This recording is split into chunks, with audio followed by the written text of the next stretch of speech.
nos habíamos quedado un poco en... Bueno, me comentaste un momento el desalojo de la segunda noche. ¿Tú estuviste allí cuando hubo el desalojo o cómo? No, yo había vuelto otra vez a casa a cargar baterías porque todavía no teníamos electricidad. Entonces yo solía quedarme en la plaza pues hasta las 3:30, 4 y me marchaba, cargaba todo, me duchaba, buscaba cosas y a las 9 de la mañana pues volvía otra vez. Y, pero claro, estaba en casa trabajando para eso, ¿no? Comunicando todo eso, montando recursos, haciendo la primera lista y de repente pues me empiezan a contar que hay tensión en la plaza, ¿no? Y que la gente se está juntando y que la policía se acerca. Y entonces pues empieza a moverlo, ¿no? Y empiezas a ver que se difunde por las redes sociales, que se empieza a mover. Poco a poco va llegando información, ¿no? De los compañeros, pues que efectivamente les están sacando uno a uno, pero que tranquilidad. El proceso dura bastante tiempo y lo especial en ese momento, lo especial en ese momento fue que por primera vez, mientras los que te echaban de la plaza esperaban que a las 5 de la mañana no hubiera testigos, ni ruido, ni problemas, ni generara un problema político o social grande, por eso te sacan a las 5 de la mañana, ¿no? O a las 4 de la mañana. Eh, la diferencia fue que se encontraron con un montón de gente con teléfonos móviles que se sentaba en el suelo y que no respondía a las agresiones y que era muy difícil poder sacarla de allí. Porque normalmente la estrategia consiste en crear tensión y ahí, pues en esa tensión en la que todo el mundo está de pie, pues empieza a haber zarandeos y al final pues acaba habiendo una carga y la gente sale huyendo y demás. Sin embargo, en esta ocasión la gente se sentó fuerte en el suelo, se abrazaron unos a otros, se tapaban la cabeza y decían no nos vamos. Entonces la policía frente a eso, pues su manera de dispersarte, que es que tú huyas, pues ya no funcionaba, tenían que sacarte. Y habiendo tanta gente delante sacando fotos con móviles y vídeos, pues tenían que hacerlo de una manera suave, ¿no? No podían golpear a la gente ni pegar palizas ni nada así, que es la manera rápida que tienen para solucionar un problema. Entonces, claro, digamos que yo no sé quién dio la orden de desalojar la plaza ese día, pero fue el mayor error que se pudo cometer, ¿no? Desde su línea, porque lo que provocó fue el principio de un juego del gato y el ratón de gente intentando acceder a una plaza para poder circular por ella y policías que te impedían el acceso. Y eso, en el centro de una ciudad como Madrid, es totalmente absurdo. Tú no puedes seleccionar un grupo de personas que no pueden entrar en un espacio público como es un parque o una plaza y solo ellos no pueden entrar y el resto sí. ¿Cuánto tiempo mantienes eso y cómo? Cuando la gente no tiene trabajo. Porque si esta situación me la dices en plena bonanza económica, la gente tiene que ir a trabajar al día siguiente en su mayoría, pero allí había mucha gente que no tenía dónde ir al día siguiente, ¿no? Y que sentía la necesidad de que su forma de hacer lo que es justo, de participar en la sociedad en ese momento, la mejor forma que ellos tenían de hacer algo era intentar entrar en esa plaza y restablecer esa normalidad de circulación, ¿no? Y luchar por ese derecho en ese momento. Claro, todas esas imágenes empiezan a circular a una velocidad espectacular por todo el planeta a través de las redes sociales y la gente al ver esa situación en la que un montón de jóvenes se sienta y pacíficamente resiste y dice que no se quiere ir, que solo quiere estar, todo ese conflicto con vídeos, fotos, audios, genera un movimiento por la red que es un poco complicado de explicar. Hay un vídeo muy bueno, creo que era de una universidad en Zaragoza, que visualiza un poco con lucecitas que saltan entre distintas partes las comunicaciones que llevaban esas palabras, pero eso es más o menos lo que empieza a ocurrir. Los que estábamos atentos a la red y a la difusión en ese momento, veíamos que se disparaba una convocatoria automática de juntarse a las 8 en la Puerta del Sol para protestar por esa acción policial nocturna y para reclamar nuestro derecho a poder estar ahí. ¿Eso no lo sacó Acampada Sol, esa convocatoria, o cómo? No, o sea, Qué interesante, ¿no? Qué eso ocurrió interesante, ¿no? solo. Como muchas de las cosas que han pasado, la gente estaba dispuesta a luchar por ese derecho. Entonces, Acampada Sol le dio continuidad. Eh, porque no tenía capacidad Acampada Sol en ese momento de tomar una decisión sobre si la estrategia era esta o la estrategia era lo otro. Era un conglomerado de personas que no se conocían entre ellas, que estaban intentando entrar en la plaza. Eso era lo más cercano a Acampada Sol en el exilio, ¿no? Que había en ese momento. Pero Acampada Sol, el Twitter refleja esa voluntad de volver a tomar la plaza y ayuda en esa difusión junto con cuentas de Twitter, Facebook y en general miles y miles de personas. Ya no era una cosa de activistas, ¿no? Eso se extendió. Y tú podías ver a lo largo del día cómo eso circulaba, siguiendo unas pautas muy distintas a cómo habían ocurrido las cosas anteriormente. Por ejemplo, hay un previo a esto, que es un dato que nos permitió comprender que el 15M iba a ocurrir algo grande, que era, y ese algo grande me refiero a la movilización de Democracia Real Ya, que en realidad pues es la que convoca, pero lo que acude pues es una multitud de asociaciones, organizaciones, entidades, personas, ¿no? Sin banderas, solamente pues bajo un paraguas más o menos común en ese momento, que era DRI. Y cuando tú miras los meses anteriores, te das cuenta de que estaba ocurriendo algo nuevo. Cuando una organización convoca una movilización o convoca un acto importante, es ella la que recibe el impacto. Es decir, los miles y miles o decenas de miles o millones de visitas a la información que ellos han publicado en la web, con toda la información, van a él, van a esa entidad que la ha convocado. Tú pones tu página web, convocas la manifestación y millones o miles o cientos de miles se conectan a tu información. Sin embargo, de cara a la convocatoria del 15M, te podías dar cuenta que, pese a que los sistemas de comunicación de Democracia Real Ya estaban soportando un impacto muy grande de cientos de miles de personas en su Facebook, en sus Twitter, en sus listas, en sus comunicaciones, por otro lado, cualquiera que sacaba un vídeo bueno relacionado con ese día, o que sacaba una actividad o una propuesta o un buen texto, recibía decenas de miles o cientos de miles de visitas también. Y no era solamente alguien bueno, sino que cualquier entidad social o cualquier organismo colectivo que tenía una página web proponía algo acerca de su participación en el 15O y recibía decenas de miles de visitas. Entonces te encuentras ante un panorama en el que de repente cientos o miles de personas y organizaciones están lanzando comunicación y son ellos los que reciben el impacto distribuido de la visibilización. Lo que eso te podía decir, a lo mejor, era que detrás de eso significaba que esos grupos estaban muy altamente activados. Es decir, que eso no era un accidente solamente, sino que se estaban trabajando mucho esa comunicación, esos materiales. Y eso significaba que si de cientos o miles de grupos estaban trabajando tanto de cara a ese día, pues iban a salir miles y miles y decenas o cientos de miles, que es lo que pasó, ¿no? Salieron unos cuantos cientos de miles de personas en todo el país, sin que hubieran sido convocados por partidos políticos o sindicatos, un fenómeno totalmente nuevo. Y tiene que ver en parte con que la gente recibía la información a la convocatoria de gente como ella, ¿no? De su propia fuente cercana. A ti te gusta o tú te relacionas en un ambiente sindical, pues seguro que la página de la CGT ponía comunicados de cara al 15O, hablaban de esto, desde muy distintas perspectivas, tú te podías adaptar a esa movilización. Y creo que ese fue el gran éxito, ¿no? El que miles de organizaciones y entidades pequeñas tiraron de él.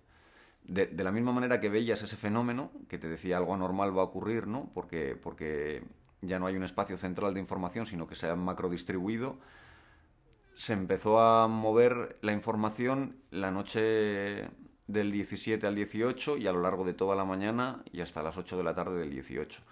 Simplemente veías que cada vez más grupos, colectivos y entidades publicaban esa información, la redistribuían, se quejaban, incitaban a moverse. Y ante todo ese movimiento, tú podías sentirlo. No es algo que haya pasado antes. Entonces, había pocos parámetros que te permitieran... Nosotros estábamos muy centrados por la mañana intentando valorar cómo iba a evolucionar la situación esa tarde, ¿no? Porque veíamos que había como un llamamiento distribuido gigante a concentrarse, que no venía de ninguna fuente clara ni de ninguna organización, y que se reproducía ese esquema otra vez de distribución de la propuesta. Entonces, ahí entendimos que iba a ocurrir algo importante. Ya como a las 9, 10 de la mañana, que eso se estaba moviendo tan rápido, sabíamos que había que estar en esa plaza ese día como fuera para verlo, porque iba a ocurrir algo muy fuerte. Se iban a juntar miles de personas sin un plan previo. Te pediría que me hablaras un poco más de la cuenta de Twitter de Acampada Sol, que ha sido mi máxima influencia y además me ha parecido que ha sido un ejercicio de comunicación absolutamente brillante, ¿no? Y más me hizo gracia algunas cosas que me contaste una vez, como cuando sentisteis el poder y la traspasaste y este tipo de cosas. En esos primeros días, esas alturas, ¿las manejabais entre varias personas o cómo? O la, ¿Era ya una cuenta colectiva o cómo funcionasteis en ese principio de esa cuenta de Twitter? Bueno, el primer día pues la registré y la usaba yo. En aquel momento no era algo relevante y lo podía ir gestionando tranquilamente. Y al día siguiente por la tarde pues ya tenía un par de miles de seguidores o así, pero bueno, tranquilamente pues la podía seguir gestionando yo, ¿no? Y llevaba algunas cuentas Twitter que tenían esos usuarios más o menos. La diferencia fue cuando empezó a superar los miles y miles y miles de seguidores, ¿no? Entonces, al principio lo que intentaba comunicar era lo que estaba ocurriendo alrededor y que fuera una herramienta para ayudar a la gente a contactar con el movimiento que estaba creciendo ahí, pero por otro lado que fuera inspirador también, ¿no? Que les diera ideas para movilizarse o formas de expresarse y también que narrara lo que estaba ocurriendo alrededor en ese momento. Entonces los primeros hashtags que utilicé ahí en ese momento pues eran pues el de no tenemos miedo, no nos vamos, que era el reflejo de lo que yo había visto que estaba ocurriendo en esa plaza, ¿no? Gente que había decidido que se quedaba, que no se iba pese a la presión y que estaba dispuesta a desobedecer y que había perdido el miedo, ¿no? Que la situación era tan mala que prefería esa tensión que seguir exactamente igual. ¿Qué ocurre? Que empiezas a darte cuenta que eso empieza a tener difusión y difusión y difusión y cada vez que tú decías algo por ahí, llegaba cada vez más miles y miles de personas que lo seguían extendiendo y que tenías un poder comunicativo gigantesco. A partir del momento en el que, del tercer día yo creo, es cuando, o cuarto día, es cuando ya tiene algunos miles de seguidores y yo estoy muy liado con muchísimas más tareas y la gente que estaba en comunicación pues se lo planteo, ¿no? Oye, ¿quién ayuda con esto? Venga, y empezamos, yo creo que ya era el tercer día. Y se la paso a tres, cuatro personas que dicen, yo sé manejar una cuenta Twitter, y yo puedo ayudar. Y digo, genial, ¿por qué? Yo no estoy aquí 24 horas porque necesito recargar baterías, todavía no hay electricidad.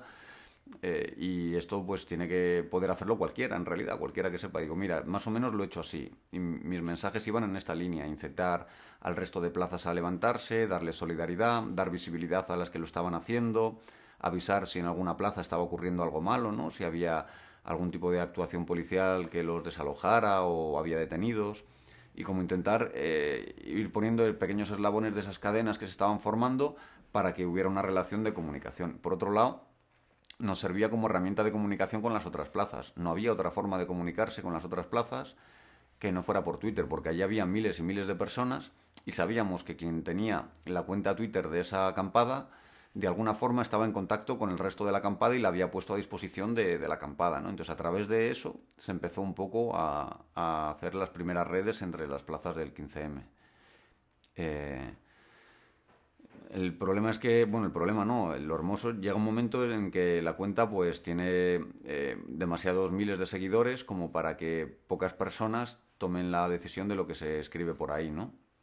Y con la autonomía que habíamos tenido a ese momento en el que nadie nos decía qué es lo que había que decir. Nosotros decíamos lo que sentíamos que era bueno y que era positivo para todo lo que estaba ocurriendo allí y que podía reforzarlo.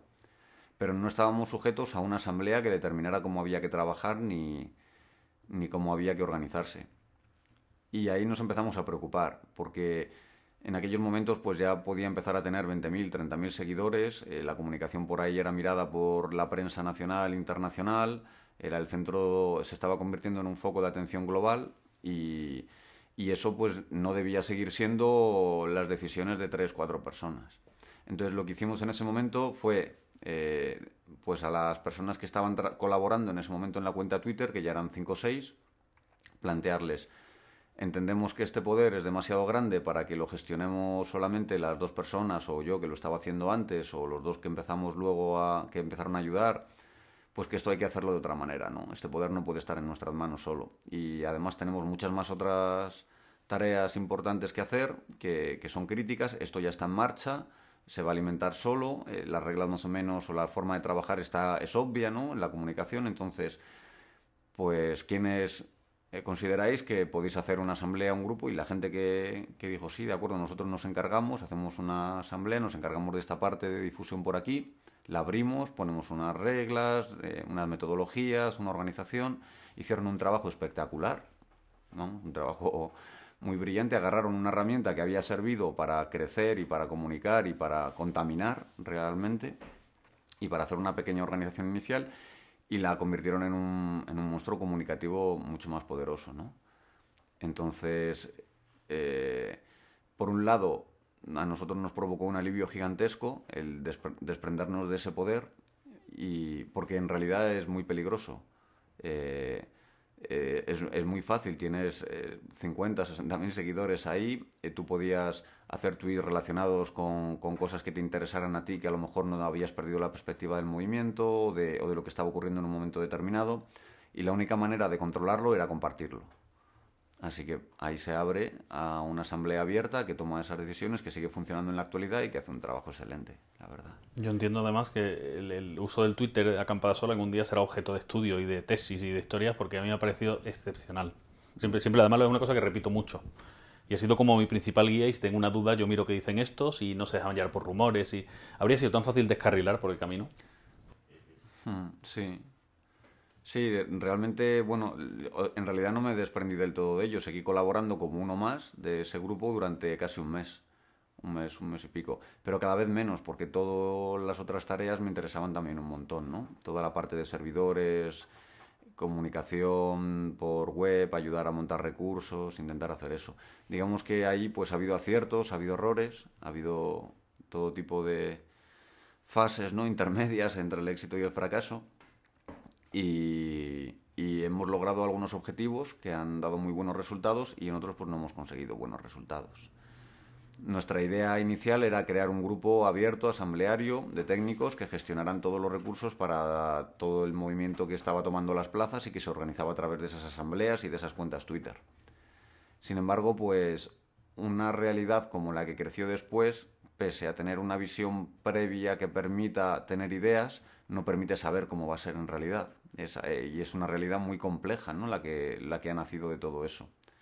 Así que la aproximación de diseño que hicimos hacia ese modelo, pues se ha quedado en una aproximación, pero no en una realidad. Al igual que al principio, cuando empezamos a ocupar las plazas y a comunicar, y viendo que crecían por el mundo las acampadas, llegamos a pensar en un momento dado que si seguía creciendo a ese ritmo, se podía llegar a ocupar todas las plazas del mundo, ¿no? Y a plantear desde ahí a lo mejor una huelga general planetaria, directamente, desde la sociedad civil, sin organizaciones sindicales clásicas, etcétera, etcétera. Pero eso era una utopía, y lo comentábamos como de broma, pero empujábamos hacia ese camino. Nosotros tirábamos hacia ahí.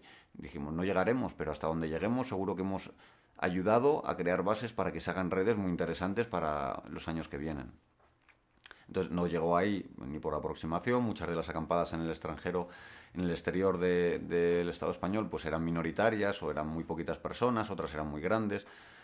Pero sí sirvió para crear las redes básicas que luego han permitido la movilización del venteo de varios millones de personas en todo el planeta a la vez, ¿no?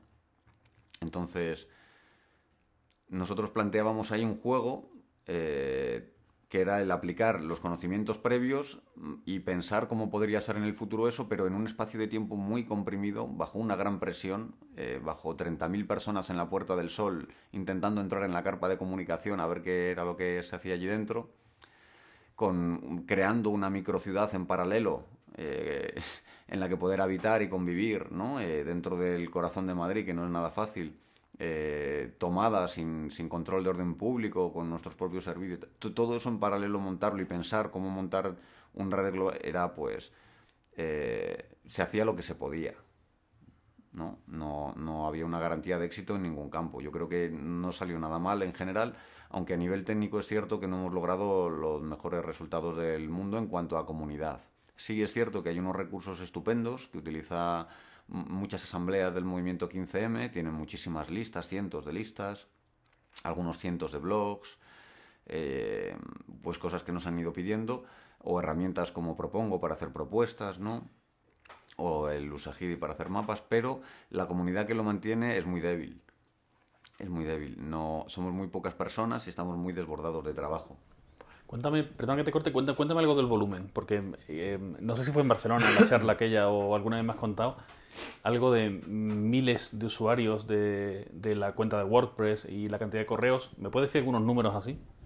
Sí, en la instalación de WordPress, que es el sistema de blogs que tenemos, un WordPress multisite se llama, que permite tener muchos sitios distintos, eh, hay más de 250 o 270 blogs, de asambleas de barrio, de plazas, etcétera. Y más creo que son casi 3.000 usuarios registrados, que son los que tienen permiso para editar las noticias y gestionar toda esa comunicación. Es bastante grande. Por las listas del movimiento, cuando las estábamos creando, durante los 2 o 3 primeros meses se movían algunos días más de 90.000 correos electrónicos a nivel interno, de debate, de organización, ¿no? De gente debatiendo, organizándose, moviendo información. Cuando las movilizaciones del 20 de octubre, las cifras de visitas a la página web son de cientos de miles por día, millones de peticiones por día, en algunos casos. Es realmente el ofrecimiento de un servicio muy potente para el movimiento, pero la gestión de todo eso es lenta y complicada, ¿no? Es muy difícil, no hay tantos técnicos dispuestos a echar horas ahí, y que es un tema delicado, que cualquiera que toque en esa arquitectura que está montada puede provocar fallos que dejen incomunicadas a ciertas partes durante horas, días. Entonces es un proceso lento de aprendizaje para los que entran nuevos, pero lo valoramos muy bien desde el punto de vista en el que hay cientos de asambleas que están comunicando a través de recursos autogestionados y creados con software libre, y no utilizando otros espacios comunicativos que también son muy potentes, como Blogger y demás, pero son de multinacionales como Google, ¿no? O no utilizan solamente Facebook. Facebook es una herramienta que utilizan para visibilizar su trabajo ante otras redes, pero ellos desarrollan su trabajo y lo acumulan en estas otras herramientas libres, ¿no? En nuestros blogs, en N-1. Entonces, por lo menos, hemos creado un entorno seguro en el que, pase lo que pase, esos datos no se van a perder con casi total garantía, donde los propios usuarios son los que tienen el control de la plataforma. Si lo deciden cambiarla o lo piden, pues se puede adaptar un poco a todos a sus gustos. Y bueno, pues ¿Cómo se financia eso? en realidad tiene muy poco coste. O sea, si cobráramos las horas de trabajo de las personas sería un disparate. Pero todo se mantiene en una única máquina que está en Internet y vale como 70 euros al mes. Es una máquina muy potente en la que hemos configurado como muchas máquinas virtuales dentro para separar servicios, y prácticamente todo se sirve desde ahí. De esa manera, pues ahorramos muchos costes, juntamos la administración en una única máquina y los técnicos solo tienen que administrar una máquina entre varios, ¿no? Quizá la complejidad técnica es muy alta, entonces no facilita que mucha gente pues se integre a través de ese modelo. A lo mejor si se pudiera partir de otra manera, no sé, se están teniendo esos debates para ver cómo mejorar esa comunidad. Lo que es cierto es que esa comunidad permite ofrecer ciertas herramientas cuando son necesarias, las adapta, las coloca y las pone en producción, ¿no? Y eso permite que la gente se organice, pueda hacer acciones, pueda comunicar sus luchas, almacenar su memoria de trabajo, ¿no? O tener herramientas para debatir y coordinarse, como N-1, por ejemplo. Entonces, volviendo a repetirlo de una forma sencilla, a lo mejor hay alguien que, no sé, para volver a insistir en ello, el 15 Hack lo que se dedica es como una especie de servicios para cualquiera que necesite un recurso técnico en el ámbito del 15M, ¿no? Vosotros le podéis montar un blog, le montáis una lista de correos, otras herramientas. Ahora me gustaría hablar de la de Stop Desahucios, pero es eso, ¿no? Es los servicios técnicos. Sí, básicamente es una estructura lo más autogestionada posible, creada con software libre, que sirve para dar recursos a las asambleas de barrios, a las asambleas de pueblos y a las asambleas que hay en plazas también, ¿no? Recursos para poder comunicarse y para poder organizarse. Y es un espacio de trabajo abierto también. La gente puede entrar y puede sumarse y ayudar echando horas técnicamente, no solo a mantener lo que hay, sino a pensar nuevas formas de ayudar a esa gente a hacer acciones, movimientos y luchas. Hasta ahora hemos hablado en este ámbito de esta gestión técnica de cuestiones como son las páginas web, los blogs, listas de correos, pero hay unas herramientas también que se han desarrollado, ¿no? A mí me gustaría que me explicaras la de Stop Desahucios, creo que es stopdesahucios.tomalaplaza.net, ¿no? Stopdesahucios.tomalaplaza.net. Me gustaría, primero, que nos la describieras. Imagina que hay gente que verá el vídeo que no sabe nada qué es lo que es, entonces descríbenos la herramienta un poco. Nosotros ya la enseñaremos, o sea, nosotros enseñaremos unas capturas, ¿no? Pero Vale. descríbenos qué es lo que hace y cuéntanos cuál fue la motivación de hacerla, cómo la hicisteis, no sé, un poco el desarrollo de todo.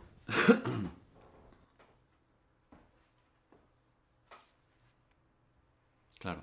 La idea con Stop Desahucios, en realidad, tiene como 4 o 5 componentes. Por un lado está que durante un tiempo habíamos observado en los últimos meses crecer un movimiento, sobre todo en Cataluña, en Barcelona principalmente, pero también poco a poco en el sur de España, de vecinos y vecinas que tenían un problema grave con las hipotecas y que de alguna forma se sentían estafadas por el sistema de créditos bancario y por las informaciones que les dieron y por cómo les tasaron las casas y por cómo se las quitan ahora vendiéndoselas a mitad de precio en subastas en las que no participa nadie y el banco pues sigue sumando y sumando y sumando, ¿no? Y ellos se quedan en la calle arruinados de por vida, ¿no? Esa gente creó una forma de organizarse y resistir que también era un pequeño virus en cuanto a que era muy contagioso.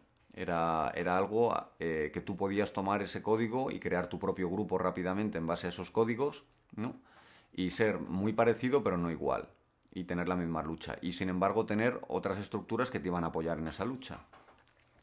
Las camisetas verdes, los carteles rojos, todo el sistema de defensa en la puerta de los vecinos, la estrategia de hacer que sean los propios afectados los que se van a las puertas unos de otros a protegerse, ¿no? Creando esa red entre afectados para que ellos sean los que toman esas decisiones y se arriesguen, pues nos parecía algo espectacular y que habíamos visto crecer en los últimos meses también muy fuerte y nos parecía que eso creaba un imaginario, ¿no?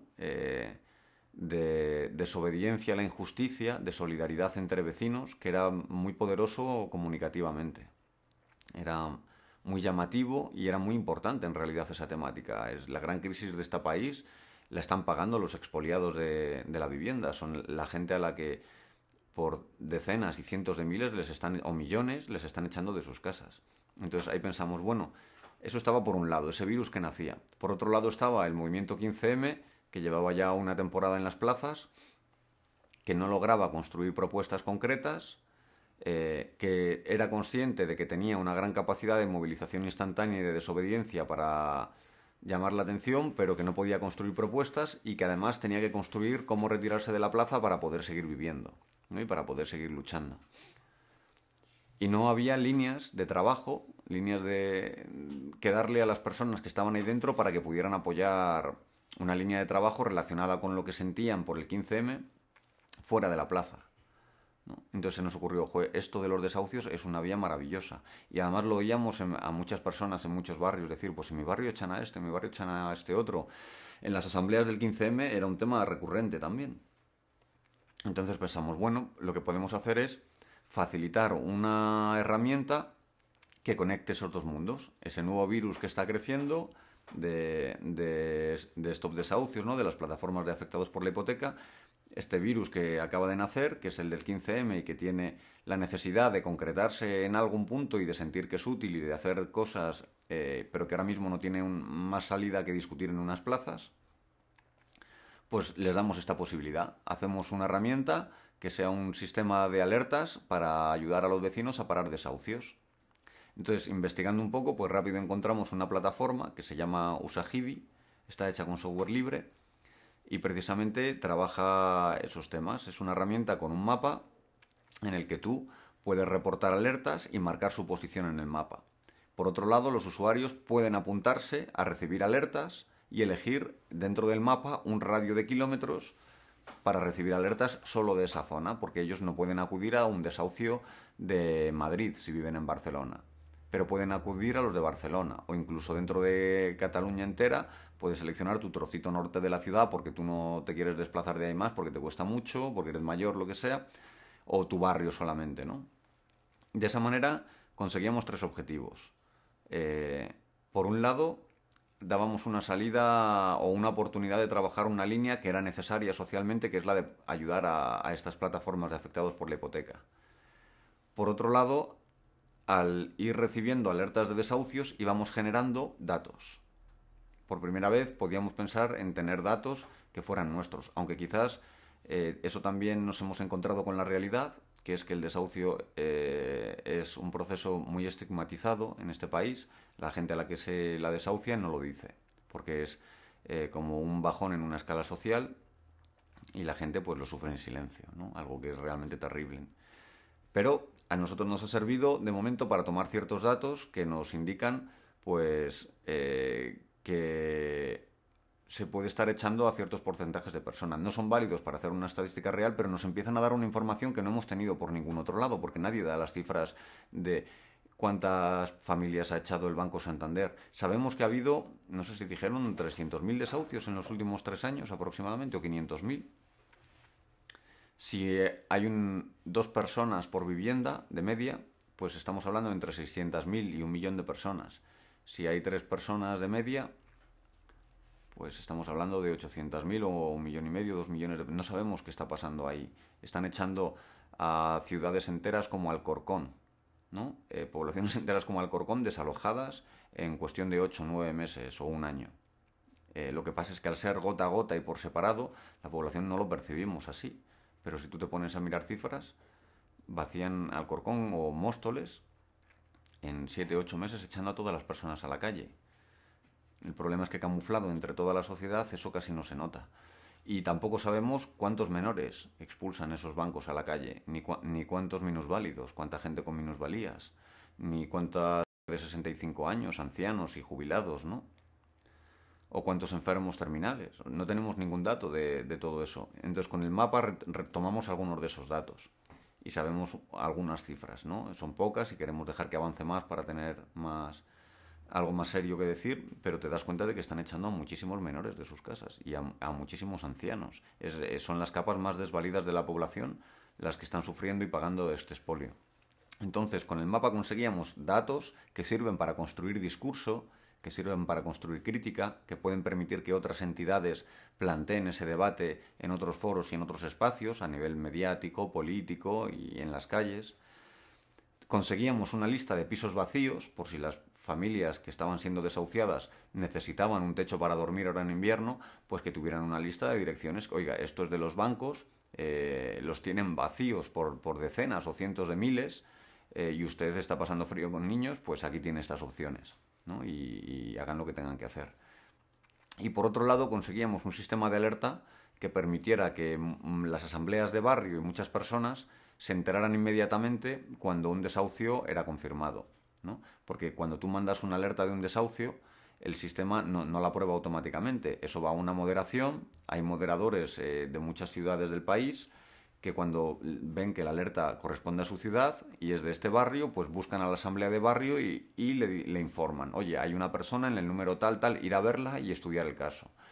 Si son deudores de buena fe, si es un problema lógico, pues eso se aprueba y cuando se aprueba avisa a todo el mundo que está interesado en esa zona y esa gente puede acudir a ayudar a su vecino, ¿no?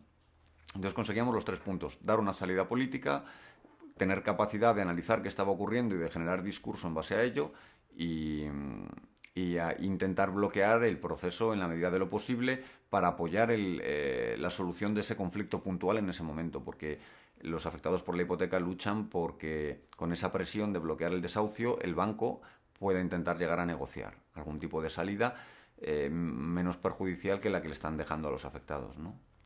Entonces, eso es esto, desahucios, un trozo de código de software libre que sirve para conectar luchas, personas, eventos y para a nosotros en este caso, pues para intentar sacar datos y crear discurso.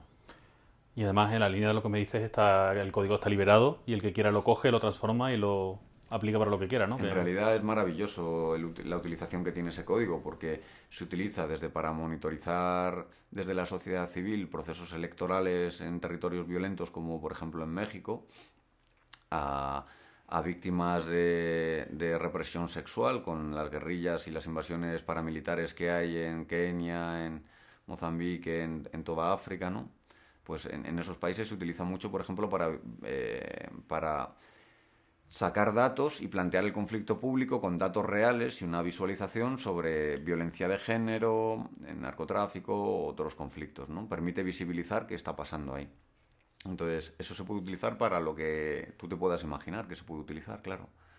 El software está ahí y luego tú lo aplicas para tu caso concreto. Y muy en la línea del 15M, en el sentido de que yo qué sé, si tenemos una acampada, unas técnicas y tal, las publicamos para que se remezclen, se mejoren, pues con este código lo mismo, ¿no? Que es en lo que llevamos muchos años, ¿no?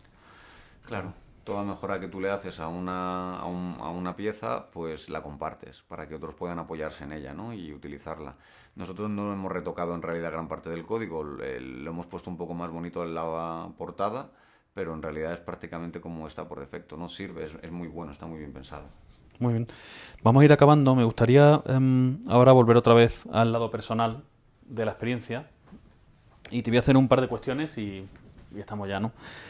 La primera es que me gustaría que pensara desde el pasado 15 de mayo, me gustaría que me contaras lo mejor que te ha pasado y lo peor que te ha pasado.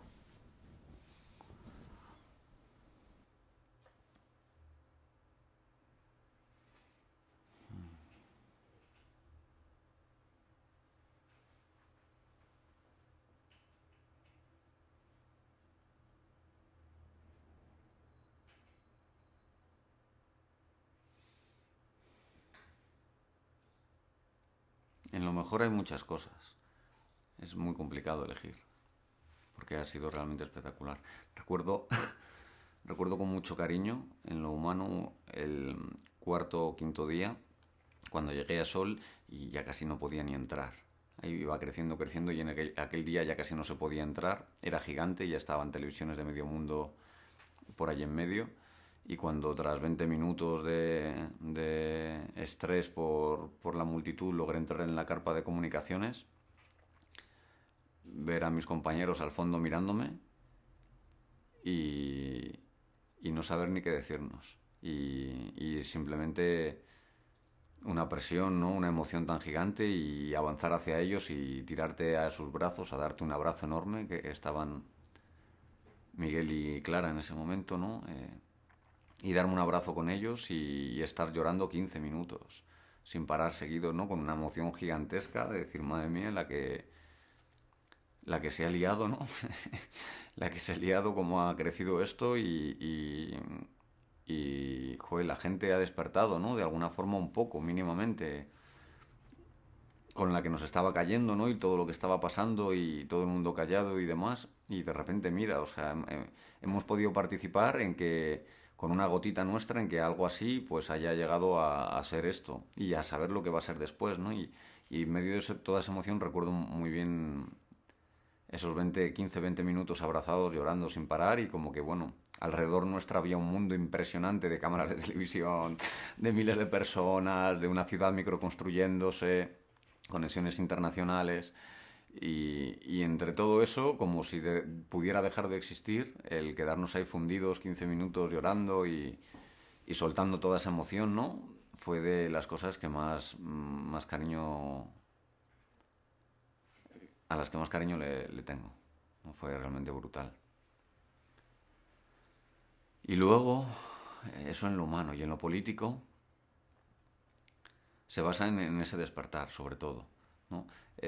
Más allá de las absurdas costumbres humanas de sentirte bien porque ves que todo lo que has hecho estos años que tiene algo que ver con eso se está cumpliendo, ¿no? Y ha tenido sentido, más allá de tu satisfacción por eso, el de repente encontrarte con que se estaba creando un nuevo actor político gigante que podía modificar la realidad, ¿no? Y que lo hacía de una forma que no había ocurrido antes y que rechazaba la violencia, que rechazaba la comunicación barata, ¿no?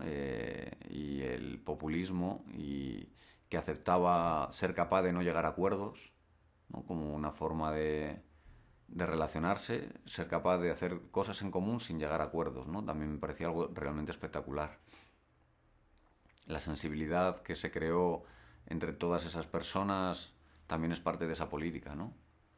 También son esas micropolíticas que en aquel momento, si hablas de ello como micropolíticas en las relaciones de grupos, era una micro-macropolítica, ¿no? Que de repente ya no sabías cómo gestionar aquello.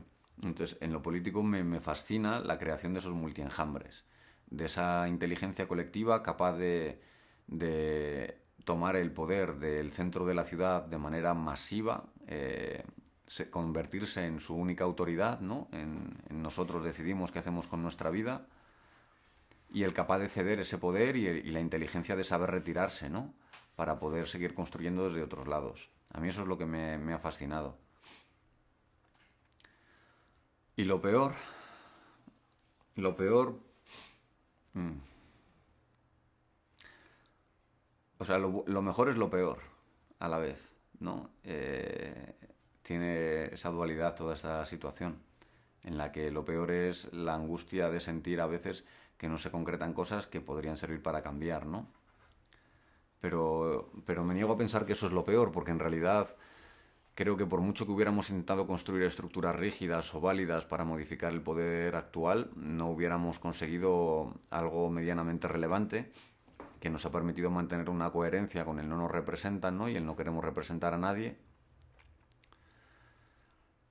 Pero para mí lo peor ha sido un poco la falta de, de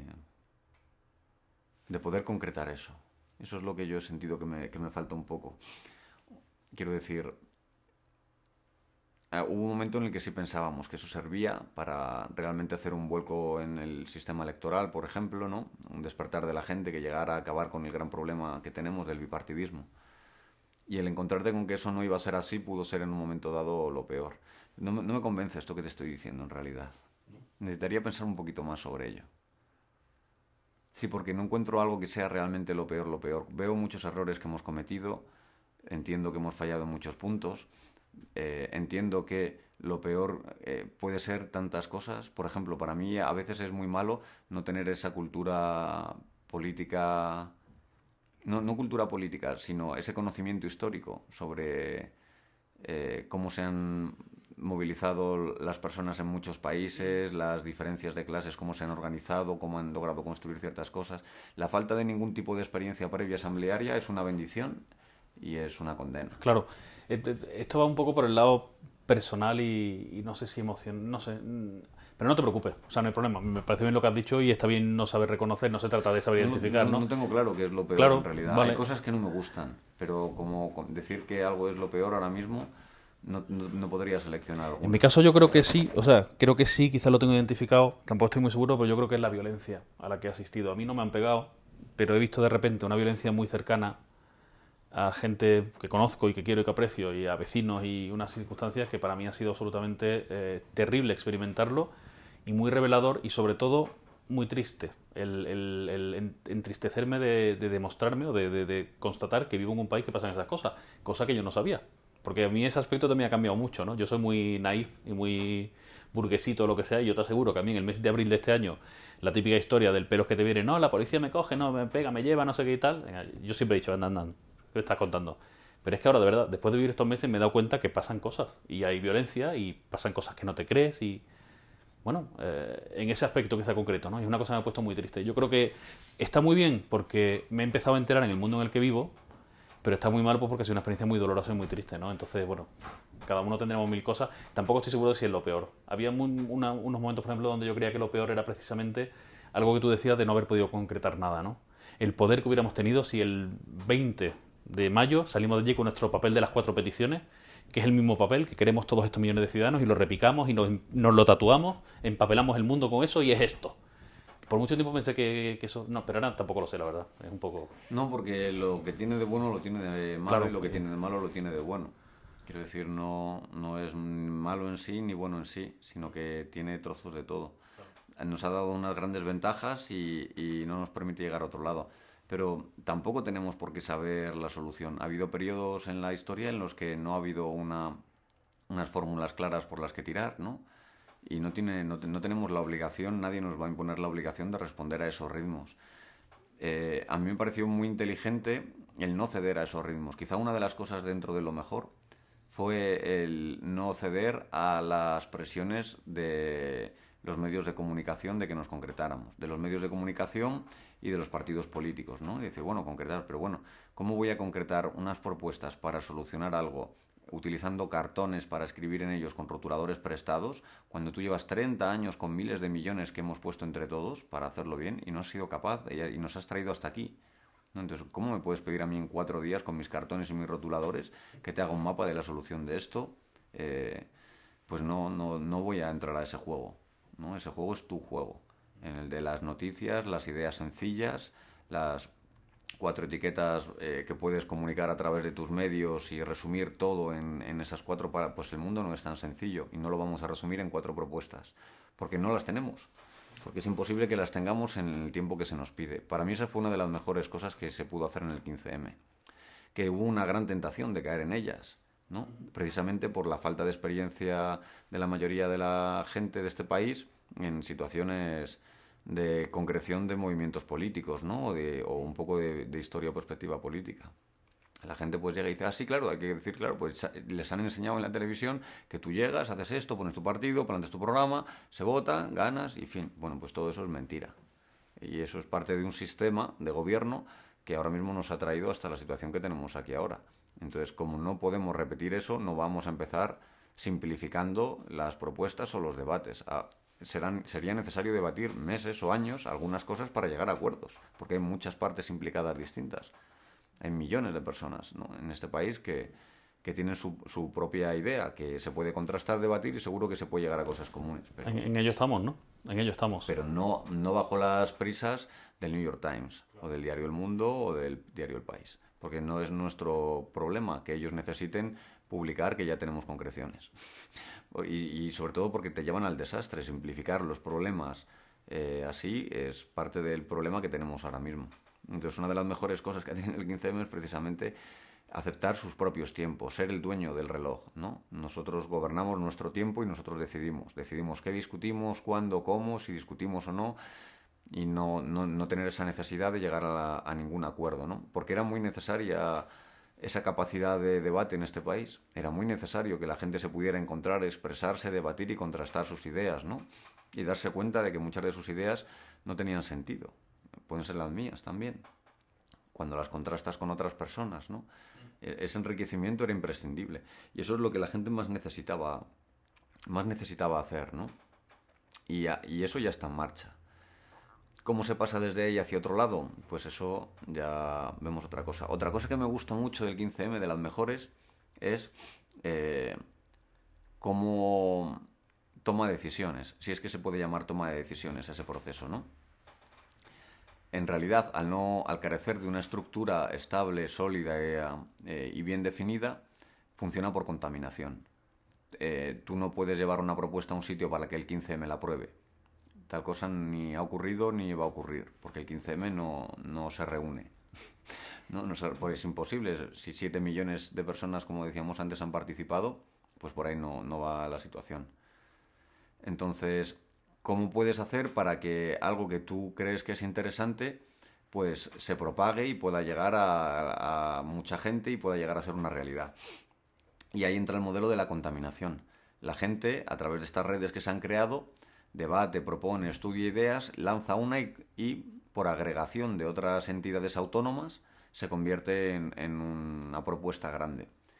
Eso ha pasado así con el 20O, por ejemplo. Las movilizaciones globales nacen de grupos que trabajan en esas temáticas en distintas plazas sobre internacionalización del problema, etcétera, etcétera. Construyen un pequeño discurso y una estrategia vírica en la que no hay imágenes centrales de quién lanza la campaña, solo unas etiquetas que cualquiera puede agarrar, 15 de octubre, tal, esto, unas imágenes, no hay un logo, unas letras, no se identifica con nadie, de tal manera que todo el mundo lo puede hacer suyo. Y esa propuesta la escalan, la van lanzando por Twitter, Facebook, correos, visitan asambleas, se lo cuentan y se van agregando. Se van agregando hasta que de repente alguien dice, bueno, ya todo el 15M está preparando el 15O. Pues sí, lo está haciendo, pero no porque haya tomado la estructura a través de un sistema asambleario que ha recogido votos, los ha sumado, ha subido, hasta concretar un sí o un no, sino que unos actores han planteado algo y han contaminado a otros de tal manera que el resto dice, bien, esta línea, dentro de todo lo que me proponen, me parece que hay que apoyarla. Y así ha crecido el 20O y ha sido todavía más grande que el 15M, ¿no? Entonces, En cuanto a participación de gente en este país, y por supuesto en el extranjero mucha más, ¿no? Pero en este país ha crecido el número de personas que han participado en las movilizaciones.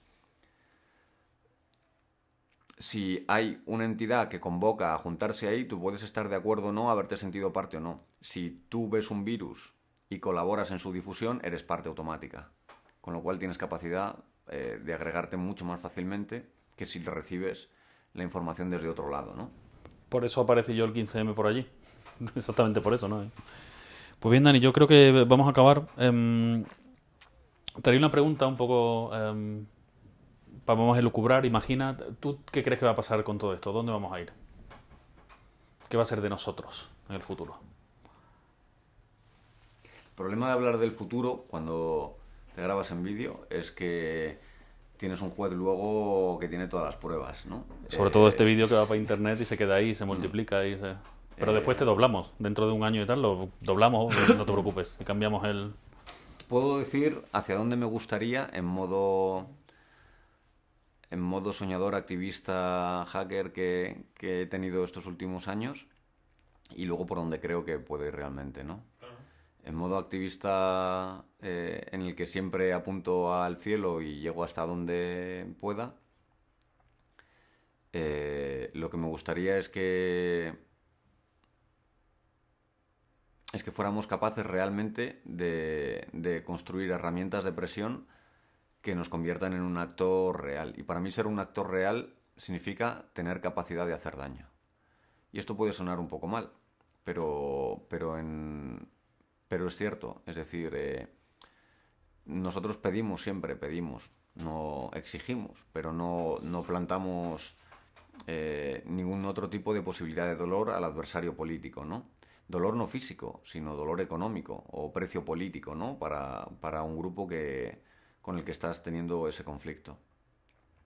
Si lográramos construir herramientas que generen capacidad de presión desde la multitud, que puedan presionar a multinacionales, que puedan presionar a gobiernos locales, autonómicos y estatales, y que sean un actor que les haga suficiente daño como para que cedan a sus demandas, pues se podrían conseguir muchísimas cosas.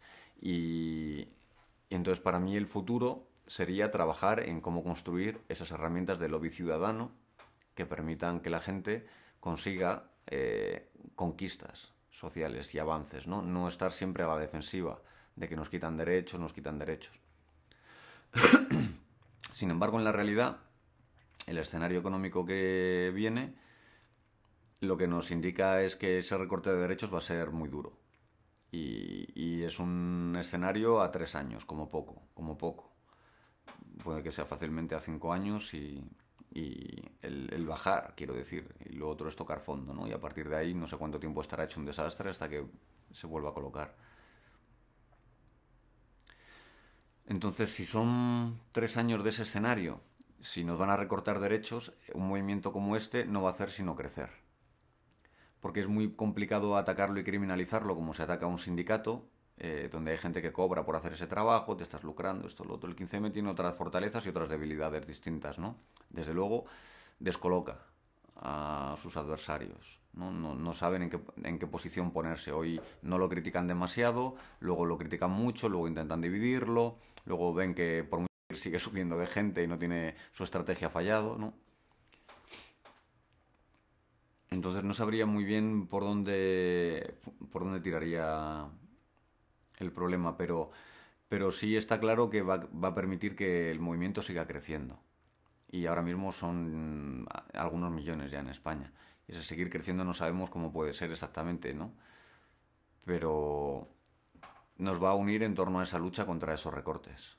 Y va a generar escenarios nuevos también de pelea en los que esta sociedad autoorganizada sin siglas sea capaz de plantearle esos retos al gobierno y a las administraciones públicas, ¿no? Incluso a los sindicatos, pidiendo su regeneración, ¿no? O su apertura o su cambio de modelo también. El escenario que veo, pues es duro. El escenario es duro. Va a ser muy difícil esto.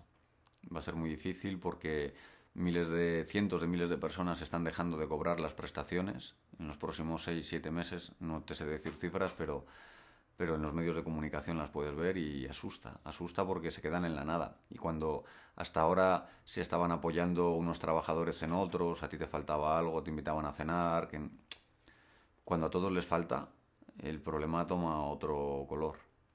Y cuando se te acaban las redes de apoyo y el Estado no te apoya, sino que recorta al revés los pocos recursos que tú tienes, cuando la gente tenga hambre y no tenga dinero, pues no sé exactamente qué es lo que va a ocurrir, ¿no? Pero la tensión social evidentemente va a aumentar un montón. En esa tensión social que aumenta, habrá gente que busque distintas vías de salida. Habrá gente que tire por crear un partido político que concrete esas cosas, pero se va a encontrar con un muro de rechazo de cientos de miles de personas del 15M que nunca lo van a aceptar y que exigen que tengamos mayor inteligencia colectiva para poder construir otra alternativa que no pase por ahí. A la vez, no tienen la capacidad de construir eso. Entonces, nos encontramos en una paradoja en la que el deseo de querer llegar a tener una forma de organización se contradice con el espíritu propio del propio movimiento.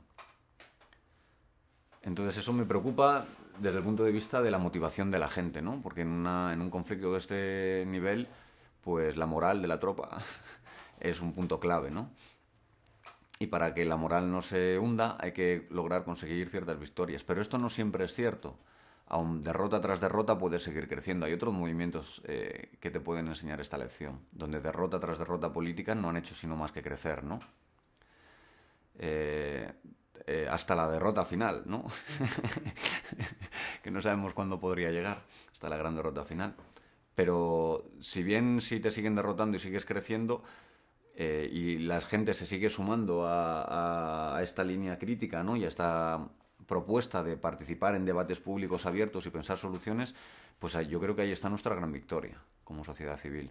Yo creo que de esa inteligencia saldrán formas de conseguir eso. No me preocupo ya tanto ahora, quizás reflexionando ahora contigo hablando me doy cuenta de ello, ¿no? Por esa falta de capacidad de concretarse o no, sino que en realidad el propio proceso en sí tiene que generar dinámicas y fuerzas y herramientas que permitan luchar a esos niveles y que sean las bases de otras herramientas que crecerán y nacerán después, ¿no? Como en la ciencia, muchas veces estas contribuciones son microgotas que solo sirven para que otros se apoyen en ellas y al cabo de 1000 puedan dar un pasito, ¿no? Entonces, bueno, pues ese continuo caminar es lo que nos queda ahora durante 3 años, en el que tendremos que tener la inteligencia como para mantener un nivel de tensión alto y de conflicto alto, a la par que conseguimos no ser derrotados mediante la división o la criminalización o la represión, y es un equilibrio muy complejo y muy difícil, en el que tienes que mantenerte con todas esas fuerzas en común, tensionando cada una para un lado, a la par que intentas pensar estrategias para el futuro y objetivos, ¿no? Todo lo que sea continuar en un modelo que facilite el debate de la ciudadanía y su reflexión en común es una victoria. Y cada día que pasamos de asambleas en los barrios es una victoria. Y cada día que se crea un nuevo pequeño grupo de distribución de productos de un agricultor que los consumidores de la ciudad se organizan para recogerlos es una victoria. Y es una base sobre la que poder sentar otros casos, ¿no? Son nuestros casos de éxito, en realidad, ¿no? Sobre los que decimos, esto es real. Traficantes de sueño se ganan la vida creando cultura libre y con un modelo libre y horizontal, y es real, y funciona, y alimenta a tantas personas, ¿no? Entonces se puede replicar, y esto se puede ir poco a poco escalando. Seguramente esos micromodelos no sirven para un metamodelo superior gigante tal cual, pero es que tampoco planteamos que esa sea la solución, sino dentro del desastre que nos habéis...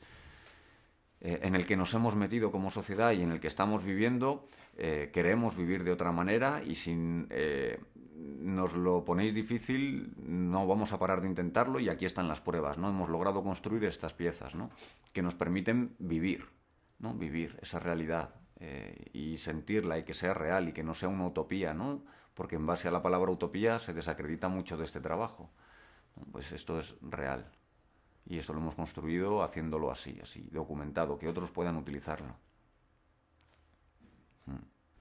Muy bien, pues yo creo que lo dejamos aquí. Muchísimas gracias por compartir los pensamientos y nada, ahí seguiremos en las plazas, ¿no? Y muchas gracias, Dani. A vosotros.